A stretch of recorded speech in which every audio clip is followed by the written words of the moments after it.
All right, we will begin this panel. It's one of our featured panels.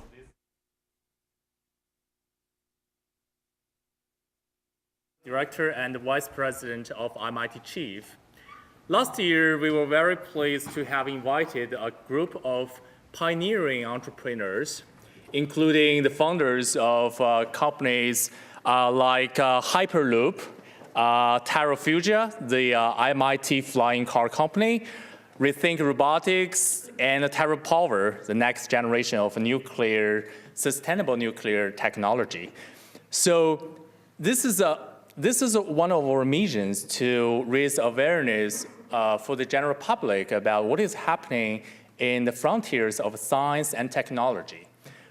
We don't only provide a platform for early stage startups to get the resources and the connections with venture investors, but also we hope to build a strong relationship between technology companies, venture investors, scientists, researchers in the US and China. So this year, we are very pleased to have invited a group of pioneers in the space flight and the space technology industry. So let me just quickly introduce our panelists and the moderator. Our moderator is Professor Paolo Lozano. He's director of MIT Space Propulsion Laboratory, and Mr. Greg Claxton. He's the director of retail sales at XCore Aerospace. If you are familiar with spaceflight industry, XCore is one of the leading companies in spaceflight technology and the upcoming space tourism. And Ms. Kelly Girardi is a good friend of mine, and she is the media specialist of Commercial Space Flight Federation, which is a advocacy group for the top space flight companies, including SpaceX, XCore, Virgin Galactic, globally. And Mr. Navin Jain, he is the founder and chairman of Moon Express, and also a board member of innovation organizations like the Innovation Institute and Singularity University, and also the XPRIZE Foundation. And Mr. Robert Jacobson, he's the principal of Space Angels Network, the only aerospace-focused angel investor group in the US. So I will leave the stage to our moderator, Professor Paolo Lozano, and hope you will enjoy this panel. Thank you.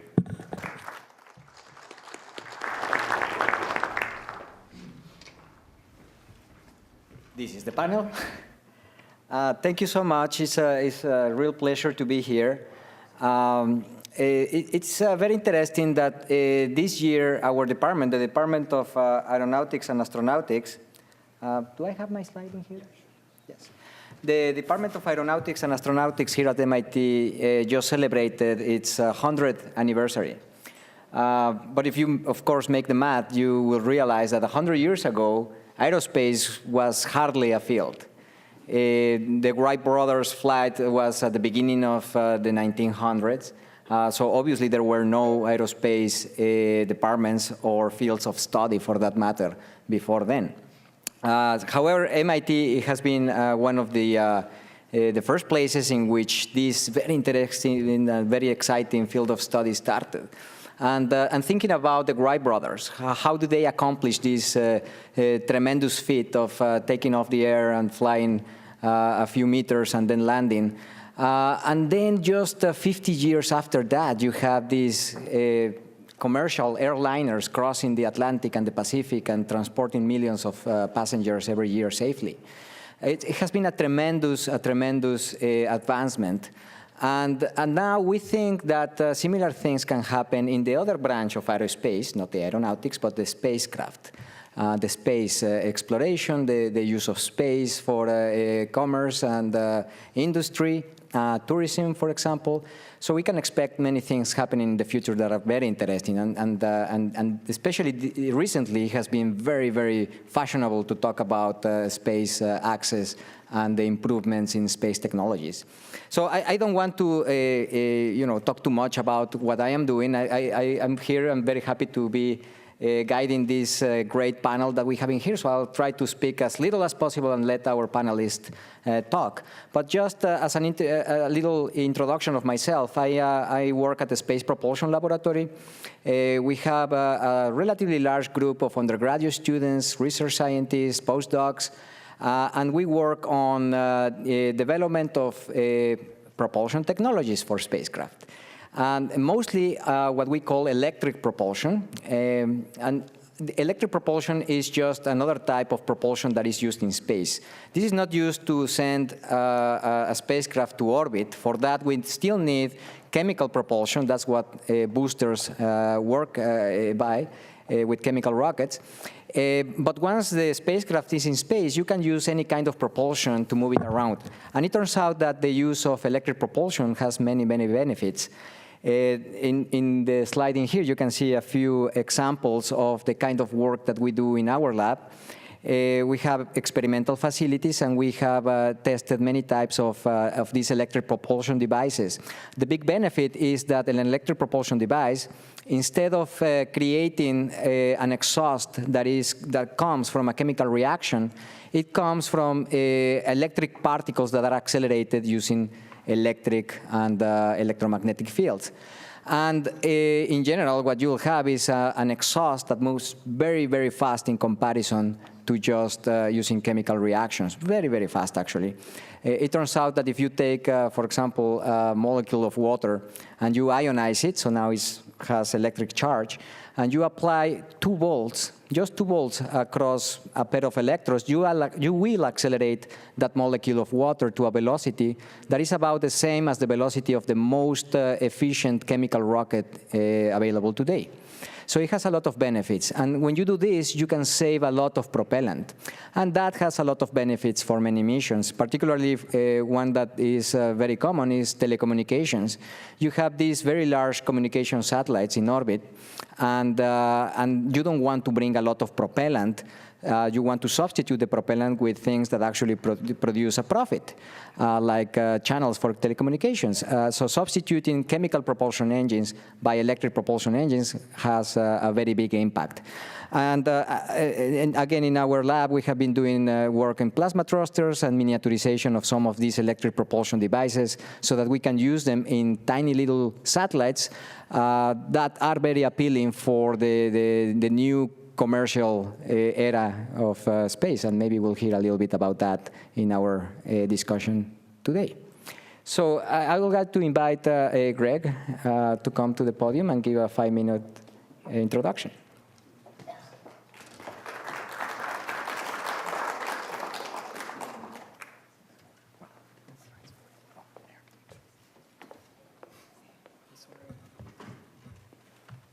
Perfect, thank you. Thank you, Paulo, and thank you, Van, for the opportunity to speak here today. I'm quite excited.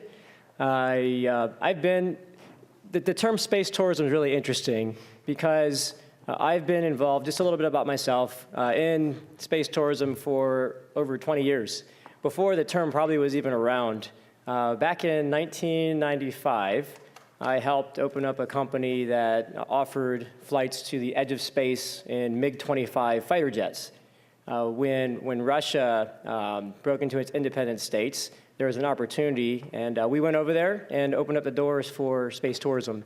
Since that time, for about 17 years, we helped over 2,500 people make it to the edge of space and achieve this dream of getting as close as they can as a civilian to see what it was like to look up and see space above and the blue curvature below.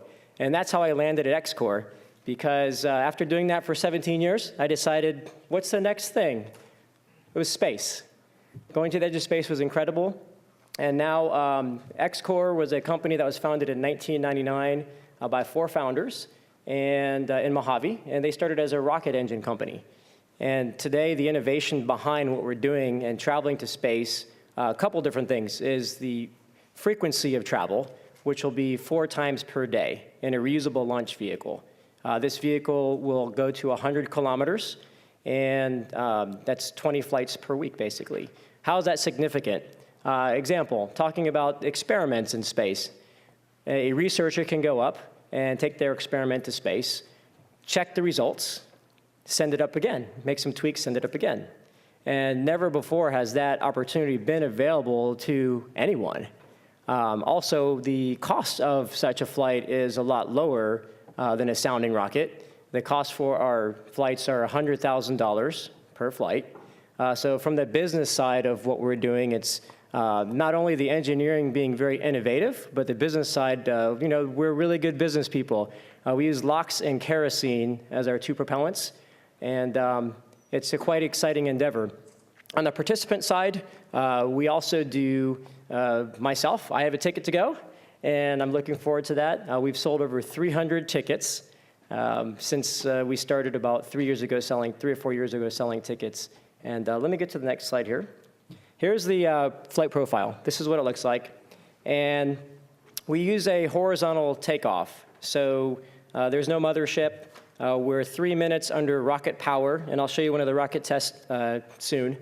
And after 1 minute, you'll be at Mach 1, and after 3, you'll be around Mach 3. The engines shut off, and then you continue to coast upwards to the top, which is apogee. You'll experience boost and thrust. You also get weightlessness at the top, and then it's just a slow glide back to Earth. I'm going to throw a bunch of stuff at you, but the best way to get more information on what we're doing is go to our website, which is xcorp.com, and all of the details will be up there. If you were in our hangar today, what you would see is the cockpit being fused to the liquid oxygen tank, and then the strakes, which hold the kerosene. What this means to us is that we'll be hopefully starting our test flights sometime in 2015, and that means participants hopefully will be flying 2015, maybe 2016. Of course, we have to get our launch license from the FAA. Here's a picture of Lynx under ascending. We have multiple locations we're flying from. We've sold a Lynx already. The cost is about $35 million. So anywhere there's a spaceport, we can actually bring a Lynx and fly. Here is a picture of the 5K-18 under rocket power. The Lynx will have 4 of these. They're 3,000 pounds of thrust each. This was a 67-second engine test burn, and we only stopped the test. We didn't go to 3 minutes because of the quantity of the fuel tank that we had for the liquid oxygen. So it's been a pleasure speaking with you. I'm sure you'll have lots of questions, and my 5 minutes are up. Thank you.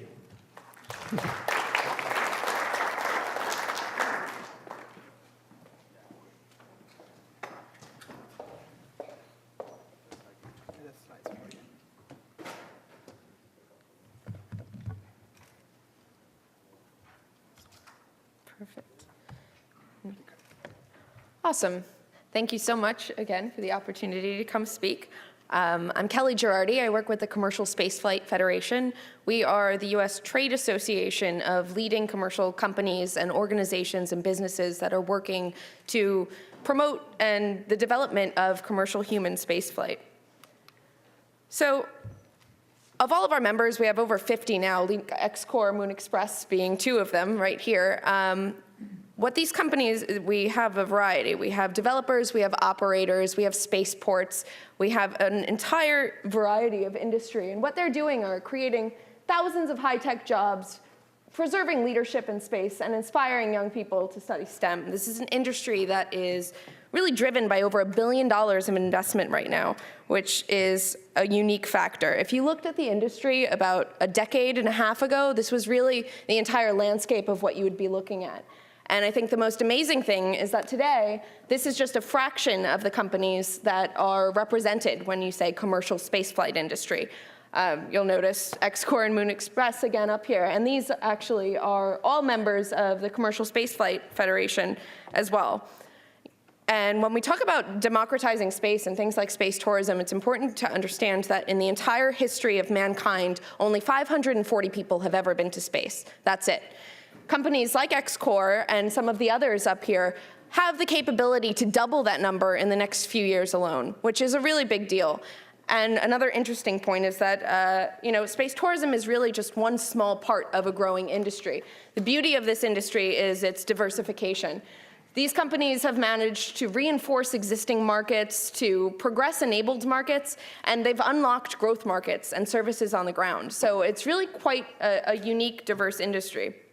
And the last thing I'll say is my introduction here is that in an industry like this that's about opening new frontiers, there are going to be great weeks and there are going to be really, really difficult weeks. And we've recently seen one of those.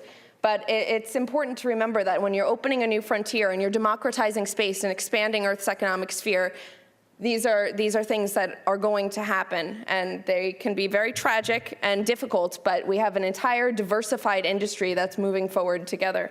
So I look forward to speaking more on the panel. Thank you. All right. Can you get this one? I don't understand behind that thingy. All right. No? No? Yes, maybe? Possibly? Could be? Maybe? Yes? All right. Oh, I'm going to just, let's do this way. All right. So, now, how many, it's okay. How many of you guys here want to be an entrepreneur here? Come on, raise your hands. All right. How many of you guys really want to be a space entrepreneur? Very few, all right. Let me tell you something. These guys don't know what a space is. Unless you have been to the moon, you don't know what a space is, right? Eat your heart out, buddies, right? Going to the suborbital, that's hardly a space. It's like calling a social entrepreneur an entrepreneur, right? Right. So let me tell you, why go to the moon and why do space? Because it is absolutely the fun thing to do. And it just so happens it is a shitload of money, right? Just absolutely shitload of money, right? It doesn't matter if you think, when you go up on a space, you look, there are nothing but tremendous amount of resources at your disposal, right? What you're mining on Earth, are you mining the asteroids, right? And these asteroids are bombarding the moon every minute. There is no atmosphere on the moon. So these asteroids are constantly bombarding the moon. So when you look up there and you see these holes, that's not a Swiss cheese, baby. That's actually the craters, right? And those craters bring nothing but goodies, right? They're like Santa Claus. They're bringing the platinum. They're bringing all kinds of good stuff. And the sun, that sun is throwing a whole bunch of helium-3 at you, right? So when you go up there, it's $16 quadrillion worth of minerals right on the moon itself. It's an aggregator of asteroids. And that is just the beginning. Moon is just a great place to be a stepping stone to space, deep space. So, right? So we're going to talk a lot more about the moon. We're going to talk about deep space. But more than that, we're going to talk about making lots of money, all right? So we'll talk about more. Thanks.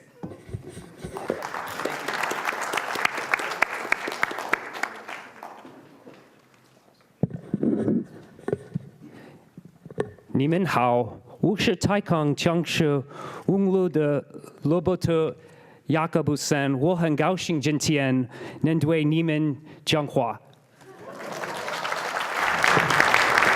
I have a response to Naveen's first statement. My brother has a boat, and if any of you know boats, he's got a little sign on it. It says, this boat runs on gas, or this boat does not run on thanks.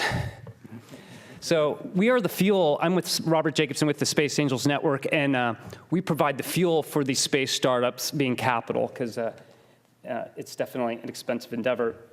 So we'll take the first assumption that space is a large and growing market, and that and Space Angels Network is the first and only aerospace-focused angel group. So the first, here we got a trend. Back in 1980, the cost to orbit was $100,000 a pound. And we're looking at the way things are currently going, close to $100 a pound is what sort of the industry aspires for by 2020. So, and that's part of it because of standardization, miniaturization of electronics, and a lot of other things.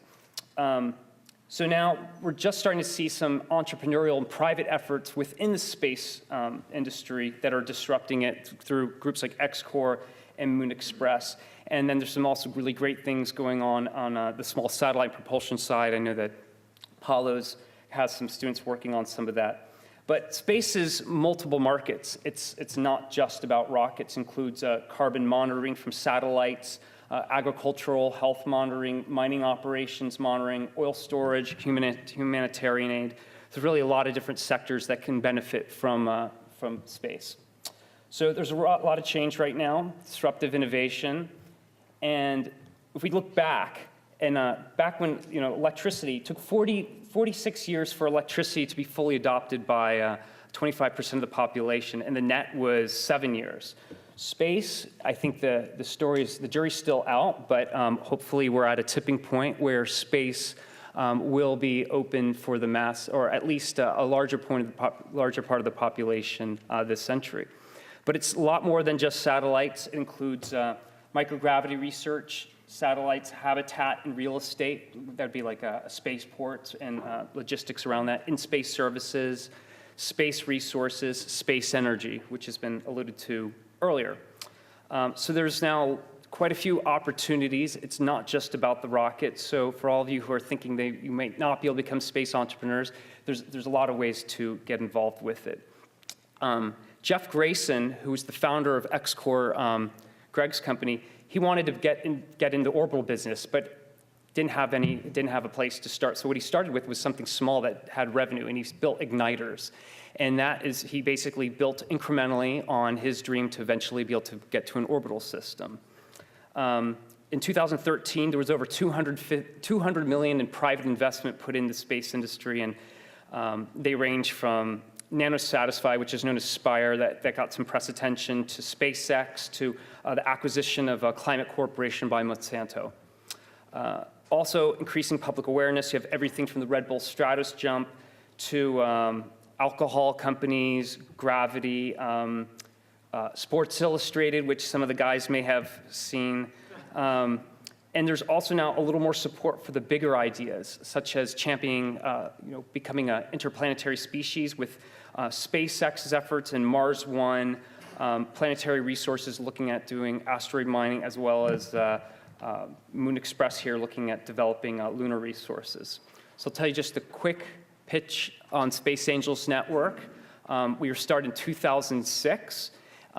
We have several chapters throughout the world. We're both an offline and online angel network because the deals for aerospace tend to come from all over the world. It's not just any one particular geographic location. We opened our first hub in Hong Kong earlier this year.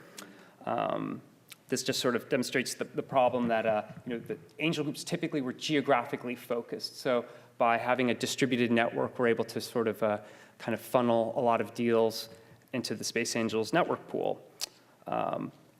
Since 2006, we've looked at over 500 companies. Only about 10% were vetted enough to be considered good enough for investable. And in 2014, we've looked at about 94, 95 companies, and it's closer to 20%. So either the companies are getting better or we're getting lazier. So I'm not quite sure which one. Some of the companies you may have heard of that we've invested in include Altius Space Machines, which is interesting company using they have a thing called the Sticky Boom, which is a way to grapple and move satellites. It started as a DARPA project.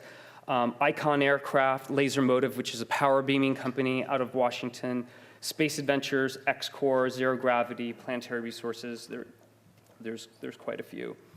Our founding members were some pretty notable investors, including Esther Dyson, who's kind of known in the first dot-com revolution. And then in dot-com 2.0, she's invested in numerous digital companies and has a strong focus in aerospace. Stephen Fleming, who came out of the Georgia Tech incubator. David Rose, who's kind of a top VC and an angel in Manhattan. And Ed Tuck, who is behind Magellan and the Falcon Fund. We have a group of 7, 8 members, give or take, which year, working on the deal flow. And then I'll just wrap it up with, if there's any of you that might be qualified to be angel investors, we would love for you to join us. Or if you have other types of talents, please let us know, whether it's on the entrepreneur side or finance side, we'd love to speak to you.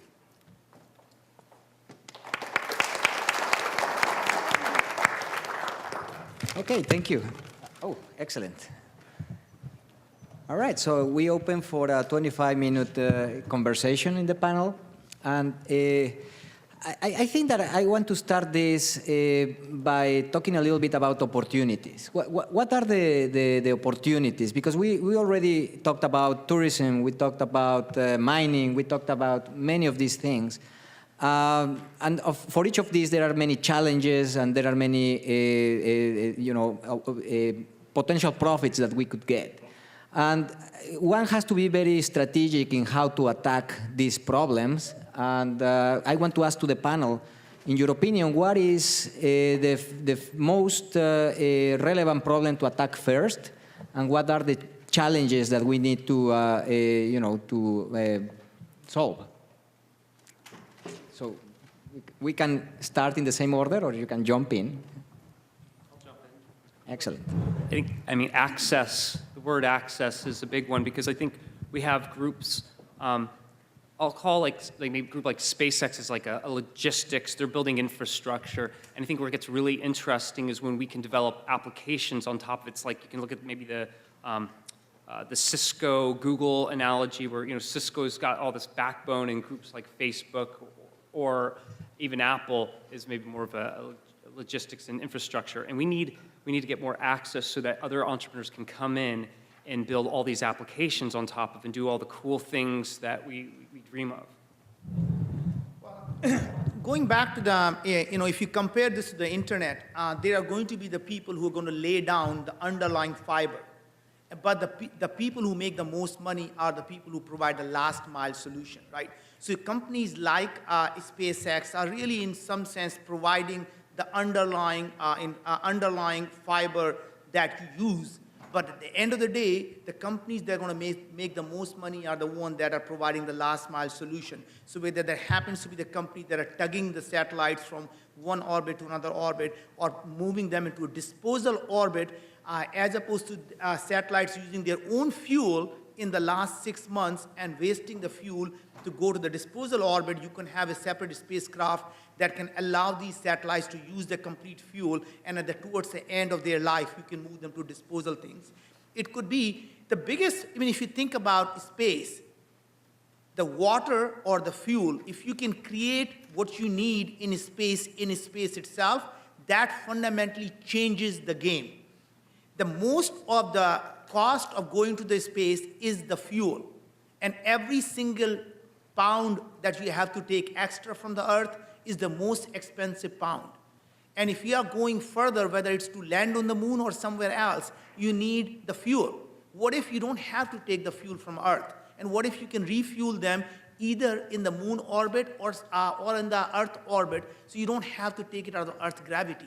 So essentially, having the water in space is a big deal, because water is H2O, the hydrogen and oxygen. The hydrogen can be a fuel, or you can use the hydrogen peroxide as a fuel, which is really amazing fuel, the H2O2.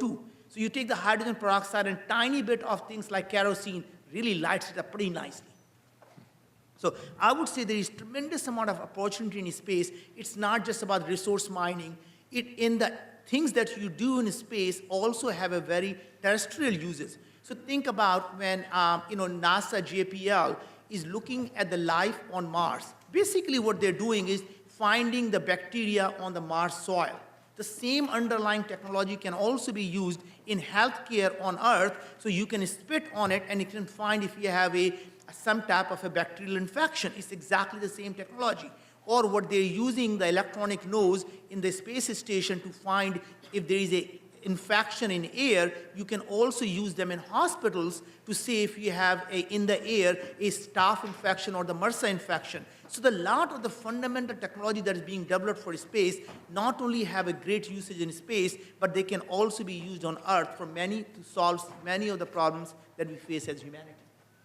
I agree with that. I think in situ resource utilization is the next big frontier in space. I think moon Moon Express and Planetary Resources are two very progressive, forward-thinking companies that are tackling those issues.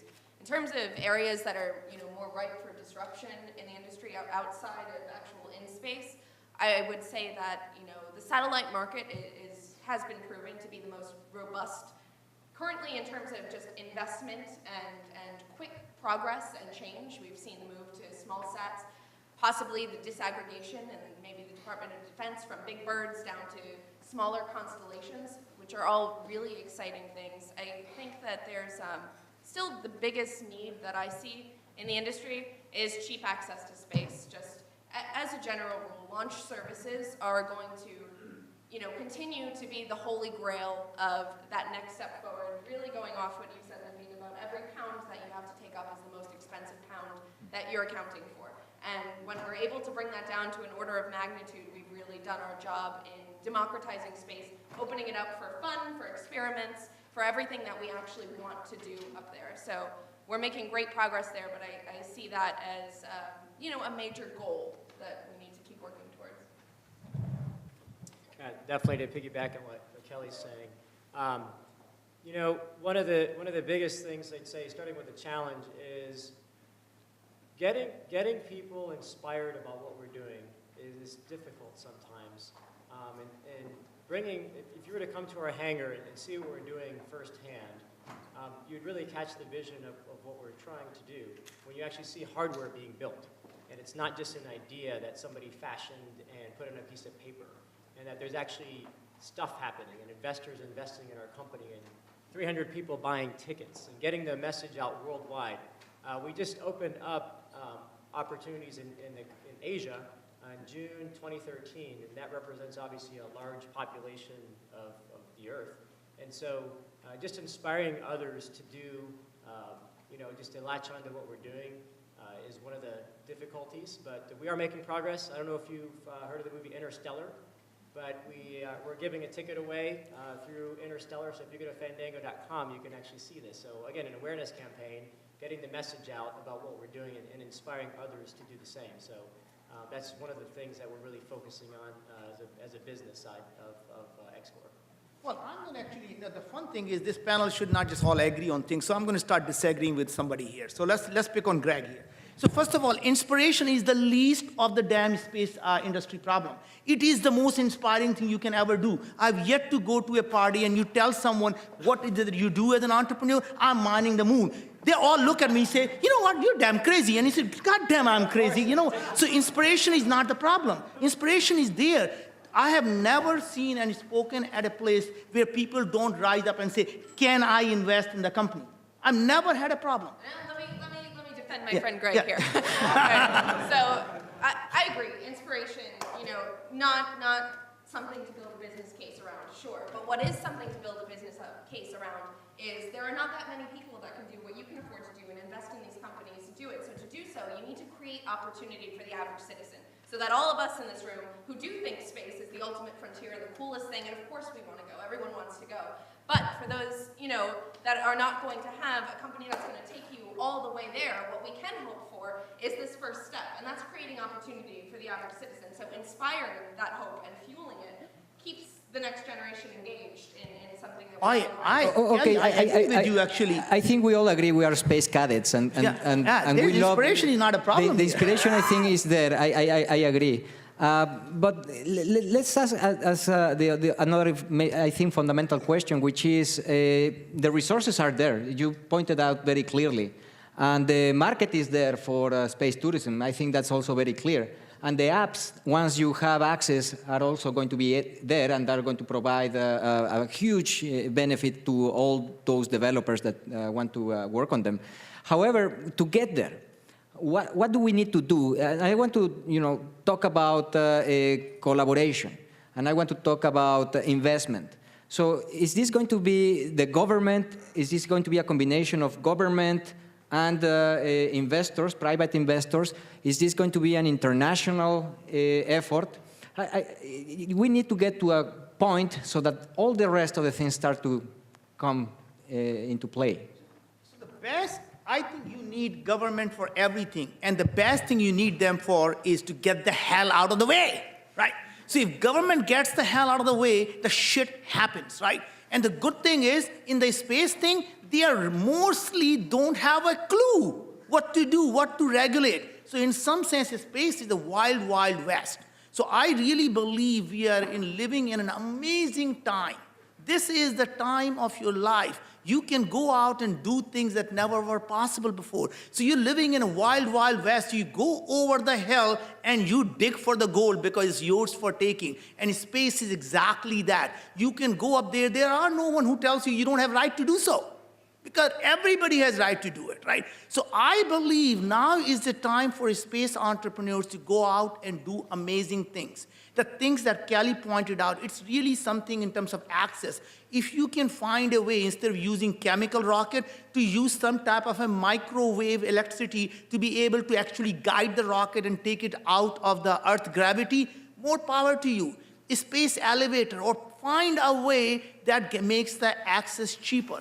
But access is going to continue to come down as we build the reusable rockets. The cost of that is going to come down. And there is so much money to be made, even if it costs $30, $40, $50 million to get out of the Earth gravity. You're talking about not billions or hundreds of billions. You're talking about lots and lots of money in your pocket. So go do it, man.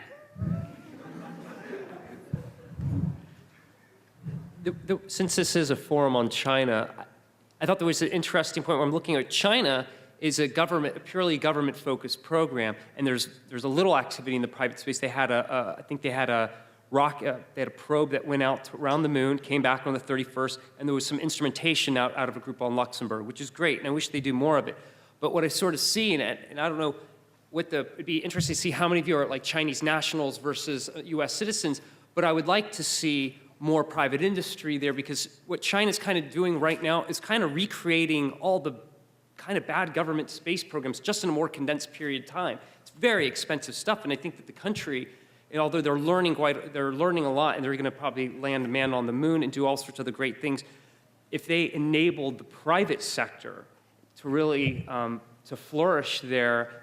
Maybe it's a little too uncontrolled at this point, but you know, we've seen a lot of things on the digital side happening in China, so I would love to sort of see a commercial space renaissance, not just the government driving it. I want to say one more thing here that's very interesting. We are finding that the governments may not agree with each other, but entrepreneurship has absolutely no boundaries. The capital is not patriotic. Right? Entrepreneurs are not patriotic. They go wherever the money is. So you're finding the entrepreneurs around the world are working together to solve a problem. So for example, at Moon Express, one of our biggest investors is Tencent, which is a company out of China, because they believe they are a great business people and they see the opportunity in space. They don't really associate themselves with the government. They're saying the entrepreneurs of the world can go out there and solve those problems. So the companies like Autodesk and the Tencent, some of the biggest entrepreneurs and the business people, we are putting it together to do what needs to be done. So when you go up in the space, you see no boundaries. There is no geographical boundaries when you look at Earth. The boundaries are created by us as humans and especially the politicians. The capital is not patriotic. It goes wherever it's needed, wherever it's most profitable. So you're going to get the money from all over the world when you create something that's worth doing. Yeah. Paulo talked about collaboration, though, and in space, due to the security restrictions, there's not a lot of collaboration, though, in between companies sometimes because of maybe ITAR restrictions and just transparency. And I would love to see more transparency, because sometimes it's difficult to gauge, is this legitimate or is this Kool-Aid? Or maybe I've seen certain companies, and I'll say there's one here on this table, I would love to see get together with a certain company also based at the Mojave Airport and provide some engines for. But sometimes these things are just not meant to be. I can accept that, but I think there should be a lot more collaboration. On the government side in the U.S., I give a lot of credit to NASA. I don't think that where we are right now would be the case if it were not for NASA enabling the commercial industry. I really think that commercial aviation is a great analog to spaceflight. It was through pure, blood, sweat, and entrepreneurial spirit that the first airlines were created, but it was also with the help, like 1925, the Airmail Act. That was government purchasing services from commercial industry to help propel this forward. And we're seeing history repeat itself right now with a few $1 billion in the Commercial Crew Program, which I think is a really powerful thing to enable Boeing and SpaceX to, preserve U.S. access to orbit and to really give a chance to the commercial industry to prove themselves. In terms of collaboration, I absolutely agree.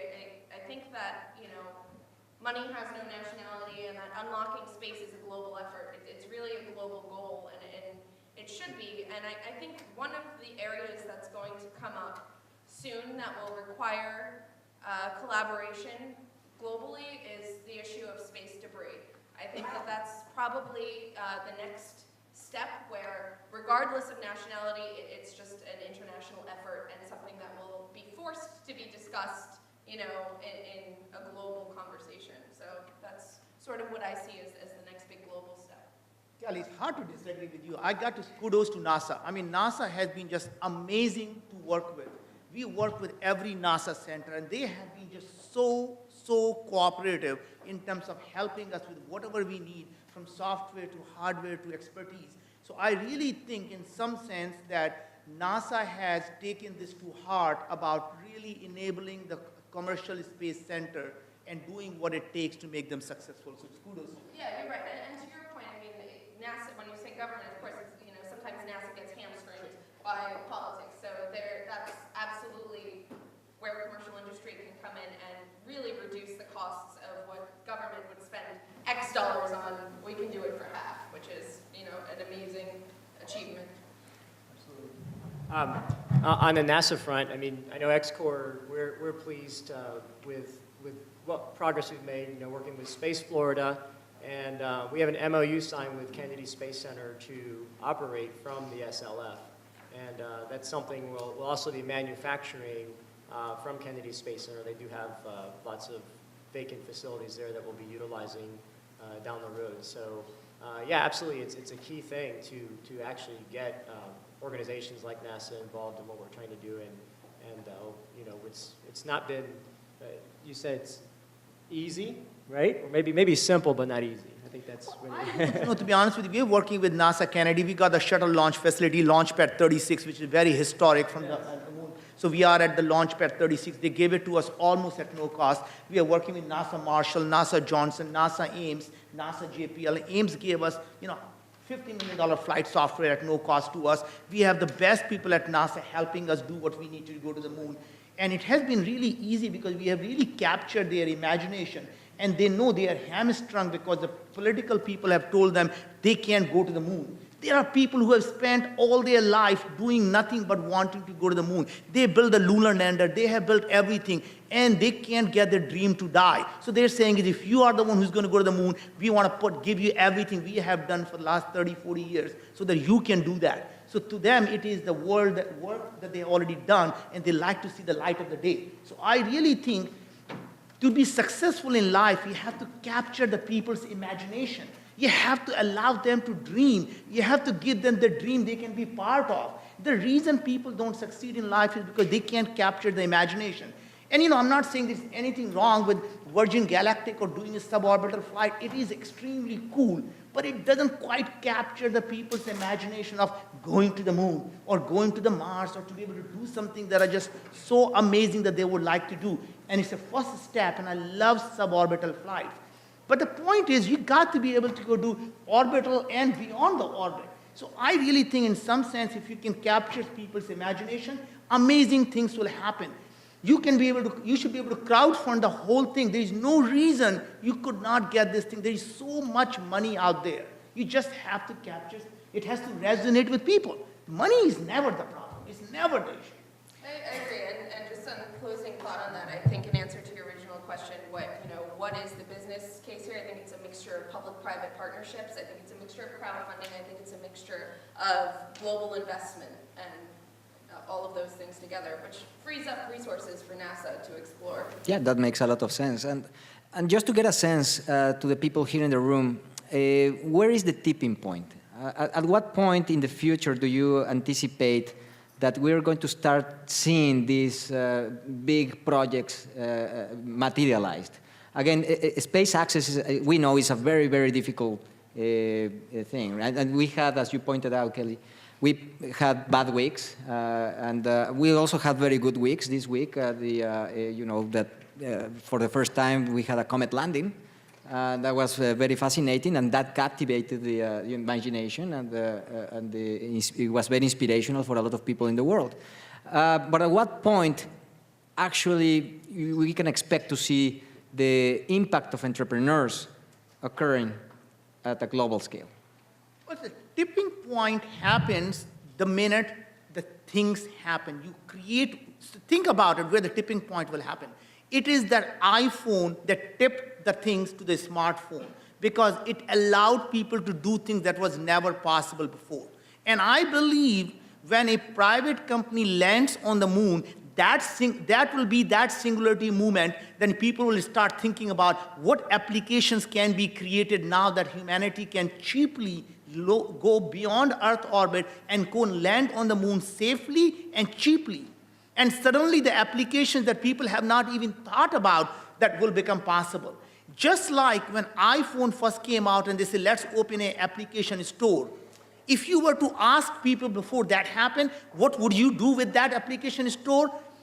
I don't think anybody would have possibly guessed the number one thing people are going to do on the iPhone are going to be throwing the birds at the pigs, right? But that's what the thing was. Angry Birds was the number one thing what people did, right? So to me, the tipping point happens when you are able to see what can be done by someone else. So it becomes one of those problems. The tipping point will happen when the first private company goes out and does something so audacious, so that is never possible before. And that tipping point will allow everyone else behind them to create many of the applications that we have thought about or have not even thought about, right? So and the way of asking this question is for the smartphone. It was pretty clear to see that tipping point was appeared when the smartphone was introduced. But if we want to make the analogy to space, what's the equivalent? I honestly believe going beyond the Earth orbit and showing people that now we have a technology and the tools at our disposal that a small group of people can go out and, under $50 billion, if you can show people you can land on the moon, it shows everything else is at that point becomes accessible to you. I think there have been a few tipping points in space, and it doesn't even need to be an analogy. The smartphone itself was a tipping point in space. The smartphone revolution, just the ability to condense electronics down to such a small size and weight and a compact payload to do a similar amount of science to something that before was so much larger. That alone has enabled, a lot of cheaper access for companies to space. I also think that, there's a multitude of different tipping points coming up. One, certainly when private industry lands on the moon, when commercial suborbital space flights assume commercial operations, when inflatable space stations host the first sovereignties in space. These are all, when the first asteroid is mined and suddenly $50 billion in resources is opened up from one rock. I mean, these are all moments that open up a whole slew of ancillary industries, and I think each one of them is a different tipping point. Like any other industry, this one is quite diverse. There are services on the ground all the way up to beyond low Earth orbit, certainly to the moon, and even beyond cislunar space, there are aspirations. So I think there's quite a few tipping points, but to put a time frame on it, I would say the next few years. In the next few years, we will first double the amount of people who have ever been to space, which in itself is a huge achievement. And then we will see private industry really make a mark permanently in cislunar space, whether that's the moon or low Earth orbit. 10 years, I think next 10 years is going to be amazing for space entrepreneurs. And I'm just not kidding you. You're looking at a .com 1.0. I mean, literally the space entrepreneurship is going to be what the first internet wave was. You're going to be amazed to see how many companies are going to be created. Because once it is possible, as Kelly says, that you start to see the commercialization of suborbital, commercialization of having the hotel in the or Earth orbit where you're able to take simple trips there. Imagine the actually taking your honey to the moon for the honeymoon. That is where the right. And in some sense, think about it. Europeans are not the smartest people. When the Europeans can land on the comet, anything is possible. It's a great. I would love to take a honeymoon on the moon, by the way. So sign me up. Yeah. So just being able to kind of piggyback on what Kelly's saying on the suborbital side, which is not as interesting as going to the moon. I would love to go to the moon. And X-Corps does have a vision, though, of other vehicles. This is our first step in many steps to do more than just a flight to 100 kilometers, which in itself is a difficult task. We're hoping that it's going to happen next year, if all goes well. And then next thing, we have other versions of our Mark II and Mark III, which will actually launch nano satellites, and eventually we'll do orbital flights and do next stages. But the innovation behind what we're building right now is what's going to propel the future.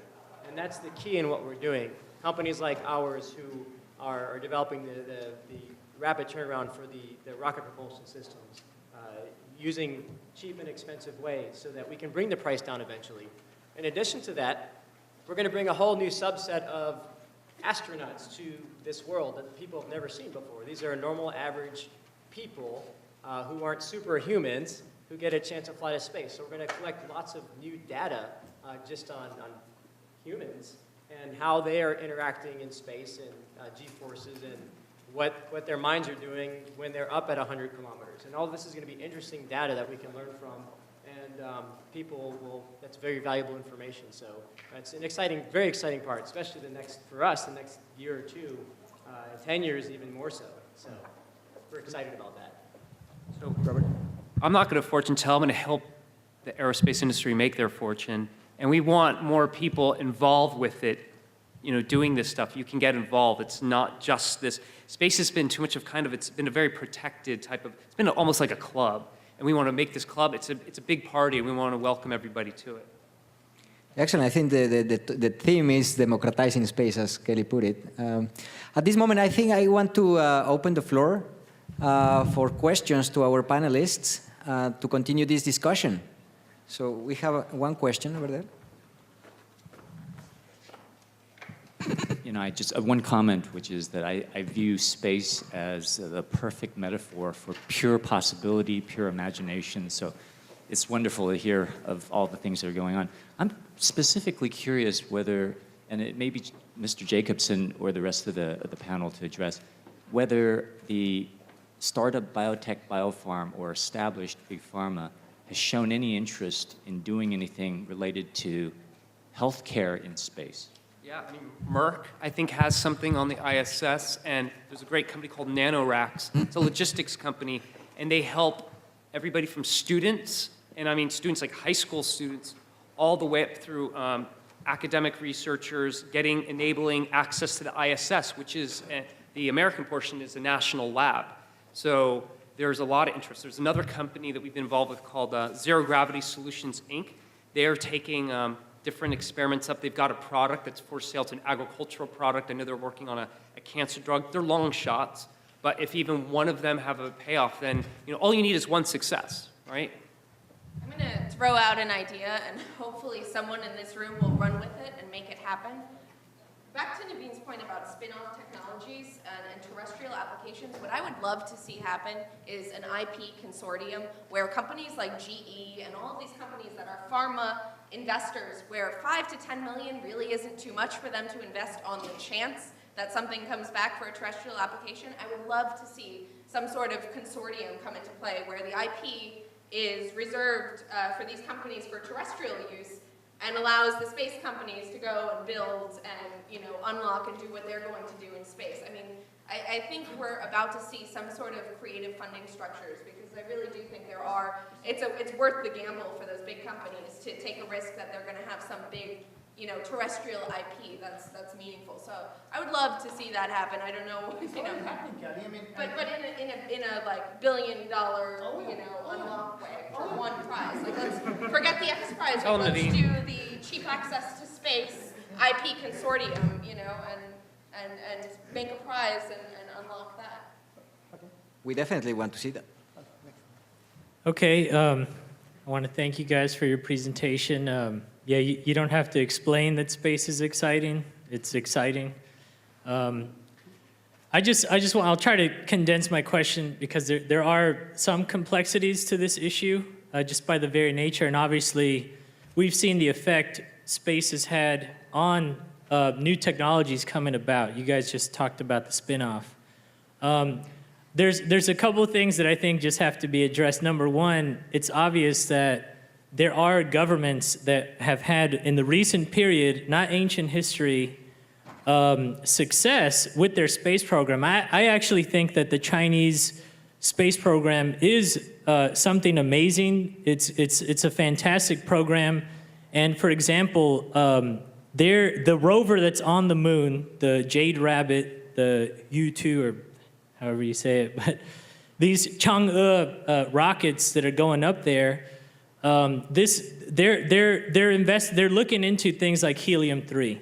So it's pretty clear that you have government institutions that are right now making the breakthroughs. They're at the frontier in space. You know, the Indian government successfully, put this orbiter around Mars, and something that Prime Minister Modi just pointed out. Look, the Indian companies that helped manufacture this, help create a certain power and potential that now India has as far as a manufacturing capability. And I just want to say, if you were to look at the Apollo project, it is the case that, without private industry, there's no way we would have accomplished landing a man on the moon. However, it seems like governments putting, number one, enough resources into the project, and number two, defining a mission, some kind of orientation, actually is very important as far as the technological breakthroughs. Because what I'm seeing right now with the case of India and China is that there are going to be technological breakthroughs and innovation, even though it's something that's clearly being driven by the government. And that's not based on my theory, that's what's actually going on. So my question to you guys is, should the United States, change the policy to maybe help facilitate this? Because right now, the only thing I see is investment in, bombing countries or helping Wall Street institutions that failed miserably. That's where I see the U.S. government, and where it seems like what you guys are proposing is a lot more positive. I'm sorry, I think you must live in some very distorted world somewhere, right? But let me tell you one thing. If I were to bet on something, I would every single day bet on an American dream of an entrepreneur versus any damn country, whether it's China or India, right? So you will know the entrepreneurs will always win. Secondly, the US government is already, as Kelly and I talked about, NASA is doing an amazing job of essentially rebooting and restarting the commercialization of space. Not only they're providing the expertise, they're providing the software, they're providing the contracts. I mean, the SpaceX would not be around if the government did not give the billions of dollars of contract to go to the space station, to Orbital Science and SpaceX. Similarly, the Moon Express, they gave us the Catalyst contract, which is the lunar cargo transport contract, to essentially take the payloads to the moon. So point is the government is doing what they should be doing. That means they're saying, if you can do it, we will purchase the services. Essentially giving you the revenue, giving you the potential market that you need for you to be able to do what you want. And that's all the entrepreneurs want. Entrepreneurs don't want the money from the government. Money is plentiful in the private sector. What they want is simply the ability to be able to sell when they build the services. And government is doing exactly what they should be doing, is to buy the services and let the private sector do what they do best, to bring the cost down and raise their own money. Because if anyone, if you want to know how to raise money, come talk to me. The money is plentiful. If you have a good idea, there is more damn money chasing you, including Robert. I mean, he will find you. He'll chase you down if you have good ideas. So don't worry about money. I do want to add, there are still, some companies may be very well funded, are dependent on NASA contracts right now to thrive and enable them to get on their feet, so to speak. I think, what would I ask government for? The NASA reauthorization bill, more funding for commercial crew program where it's fully funded. Enabling NASA to help enable flight opportunities programs, which, enable suborbital contracts to help the commercial crew fully fund that. So there's quite a few areas where I think it's really beneficial to work with government and to hope that, in the next Congress that we see sufficient funding for NASA come out of that politically. All right. Thanks again for your inspiring speech. I recommend you guys to follow Kelly Girardi on her social media accounts because Kelly always shares great stuff related to space. I learned a lot. Thank you. I want to ask a question that everybody here could understand. I think many people here have watched the sci-fi blockbuster Interstellar, as we just mentioned.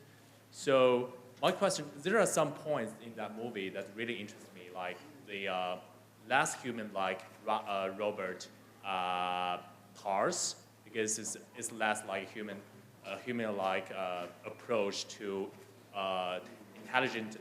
artificial intelligence development. And also, people are curious about how to fuel the future space trip. So, Professor, you definitely have some insight in that. So, my general question is, what do you think of that movie, and how far do you think we are from that future, even to from people landing on Mars? Well, I haven't seen the movie, so I cannot comment on that. But I am pretty well informed of the current state of the art in how to send stuff into space and how to make stuff move once they are in space. And we are really light years away from having something that appears in, I haven't seen Interstellar, but I've seen Star Wars, for example. But then there are many ideas around that are still ideas, but they have some technical validity. And we can talk, for example, about the space elevator, right? A space elevator, again, is probably, again, light years away from practical implementation. However, it's not a crazy idea because the materials have the right properties. There exist materials that have the right properties for this kind of engineering device. However, its implementation is going to be very, very, very hard. Visiting other stars, for example, with current technology is likely not feasible in human lifetimes. And for us that are space cadets and love and space and are inspired by this, it's not necessarily a bad thing. There are plenty of very interesting targets to observe inside the solar system. We have, just the things that are going around other bodies, like the moons of Jupiter and the moons of Saturn. They provide a wide variety of different targets that we can explore and probably exploit commercially. And asteroids, little objects that are around in the solar system. There are millions and millions of those that are around very close to the Earth. Sometimes they actually hit the atmosphere and they make some very interesting fireworks. So there are plenty of different things that we can do with current technology. And the technology is still advancing, but we're still using pretty much rockets. And the rocket was invented by the Chinese thousands of years ago. So we're still using a very, very old technology, very reliable, but unfortunately that's still the same thing that we're using nowadays. We can make it very efficient, but it's still a rocket. I'm going to say, look, science fiction is a great thing because every science fiction, yesterday's science fiction becomes a today's science reality, right?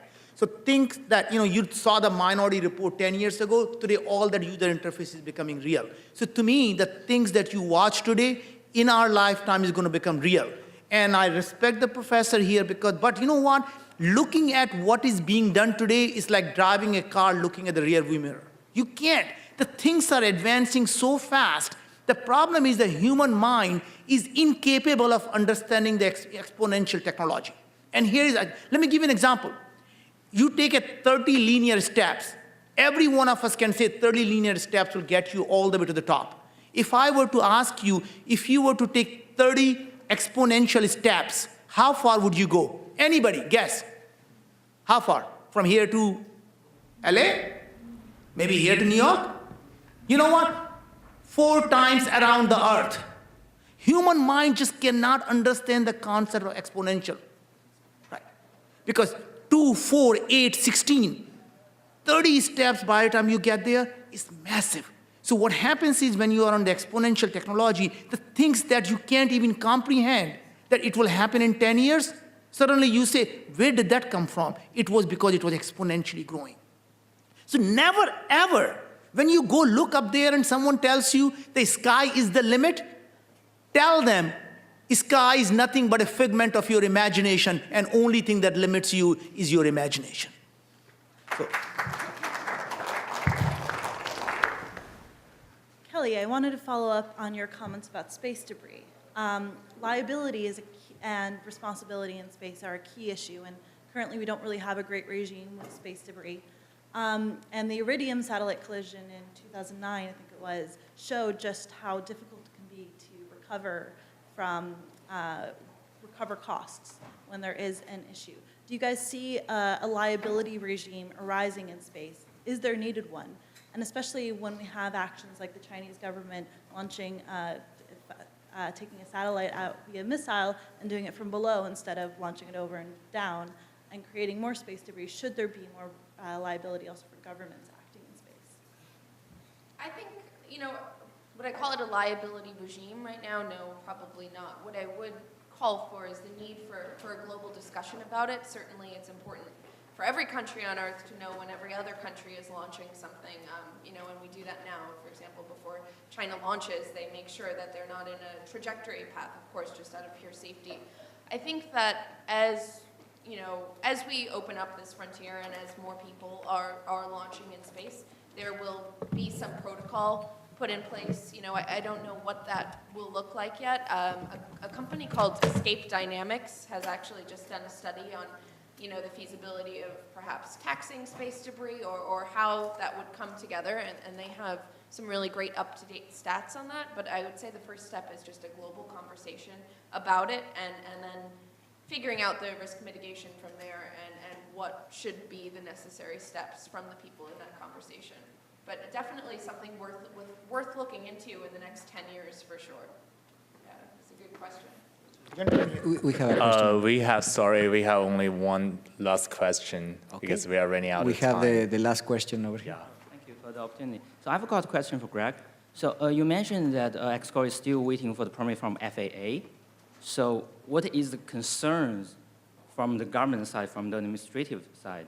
So why they kind of, because according to the discussion, like NASA is probably trying to open the doors to commercialization again, but still there's some concerns. So can you share some of your sights over that point? Thank you. I'll share some, and I'm sure Kelly probably has a few words too. But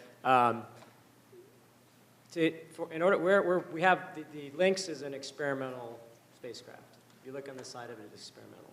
And before we actually can get our launch license, we have to demonstrate a minimum number of flights safely, so that we can get that license to take participants up for flights.